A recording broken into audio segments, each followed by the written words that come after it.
a movie called The Dry. And do you see what I'm saying, I guess? Yeah, I watched it. It's an Eric Bana movie. It's Australian, and it's sort of just like a murder mystery. But the reason it stuck out to you and the reason you were telling me about it was because his character is like non-reactive. Like there's all this stuff happening around him, and you never get obvious emotions out of him. Yeah, he's always processing it. You can tell, all right, he's getting it. But then he doesn't respond emotionally. And some of the stuff they're saying is like, God, how can you just sit there? It's like, well, you're the one who killed your ex-girlfriend, and they're accusing him of not just calling him a jerk. They're saying really, really personal and attacking things. And he's got that calm. He's clearly processing it, but he's the detective type, and he kind of lets all that stuff go. And it seems like he just always asks a question that's going to be beneficial of maybe how he can get more information if he needs it, which, yeah, I just found very fascinating.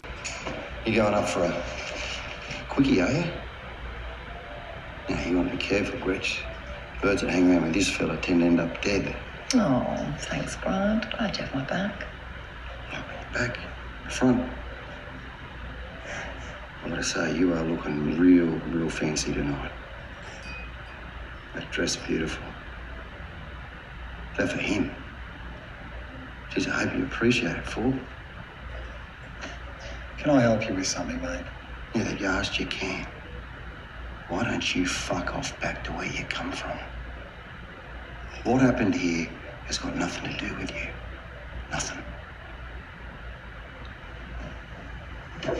I mean, it's so obvious when you see it that like they're trying to fluster him, but if he can remain calm, he retains the upper hand. Right. If he loses his calm, that makes the situation worse. Like it's so obvious, but again, it's so difficult. Yeah. And one thing I was thinking about too, watching that, there's a difference between not saying anything passively or just because you're afraid of the confrontation or, you know, you just want to run away. He seemed to be very present. He was absorbing it all, and he wasn't saying anything intentionally.